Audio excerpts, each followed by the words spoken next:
Comment détruire le contrôle émotionnel de quelqu'un sans qu'elle ne s'en rende compte de rien? Robert Greene. Si tu penses que le contrôle émotionnel consiste à être plus fort, plus froid ou plus agressif, tu dois regarder cette vidéo jusqu'à la fin, parce que ce qui domine réellement les gens se produit à un niveau beaucoup plus silencieux et invisible. Et si tu sautes une quelconque partie de ce contenu, tu ne comprendras pas comment ce processus fonctionne vraiment. Robert Greene explique que personne ne perd le contrôle émotionnel de manière brutale. Il est démonté lentement, en petites ruptures internes que la personne elle-même ne perçoit pas. Et tout commence par un principe simple et ignoré par la majorité. Celui qui réagit en premier est déjà en désavantage. Le premier stade de ce processus n'implique pas l'action, il implique l'observation absolue. Car toute personne révèle ses faiblesses émotionnelles dans son comportement quotidien, dans la façon dont elle réagit au rejet, dans le besoin de validation, dans la peur du silence, dans l'irritation lorsqu'elle ne reçoit pas d'attention. Et ces réactions sont des indices clairs de l'endroit où son émotionnel est instable. Alors que la majorité des gens parlent trop, expliquent trop et réagissent trop, celui qui observe en silence collecte des informations, et cette asymétrie crée la base du contrôle.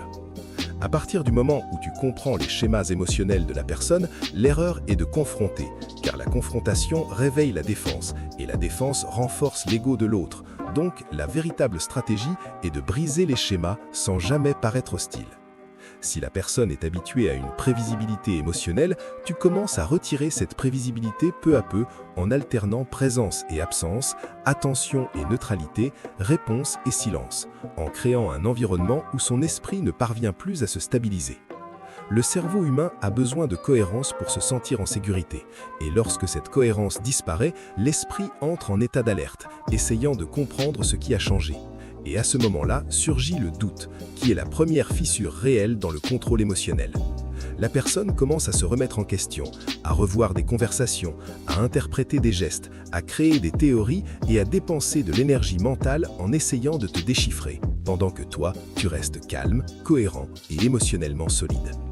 Le deuxième stade est le contrôle du rythme émotionnel, car celui qui dicte le temps des interactions dicte le pouvoir psychologique. Donc, tu ne réagis jamais au moment attendu.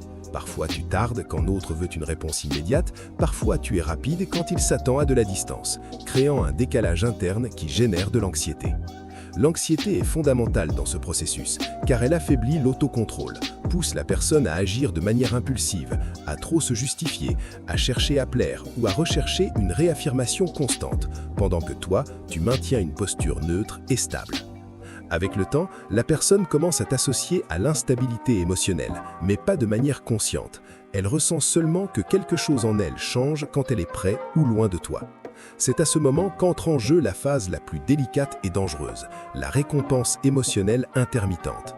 De petits gestes positifs délivrés au bon moment. Un compliment bref après une période de distance, une attention inattendue après le silence, une validation minimale qui génère un soulagement émotionnel immédiat. Le cerveau apprend vite et t'associe à la sensation de soulagement, créant un conditionnement où la personne ne comprend pas pourquoi, mais ressent le besoin de toi pour se sentir bien à nouveau. À partir de là, le contrôle émotionnel a déjà été transféré car ces émotions commencent à réagir à ton comportement et non à son état interne. Greene précise clairement que le pouvoir ne réside pas dans le fait de dominer quelqu'un directement, mais dans le fait de faire en sorte que la personne perde la maîtrise d'elle-même sans s'en rendre compte. Et cela ne fonctionne que parce que tout est graduel, silencieux et invisible. La plus grande erreur dans ce processus est de révéler l'intention, d'expliquer les changements ou de tenter de justifier les comportements. Car au moment où l'autre comprend le mécanisme, l'influence se brise et le contrôle disparaît. Ce type de connaissance est inconfortable parce qu'il expose la façon dont les relations humaines fonctionnent réellement. Et comprendre cela ne consiste pas à blesser les gens, mais à ne pas être naïf dans un monde où ces stratégies sont utilisées tout le temps contre ceux qui ne comprennent pas le jeu psychologique.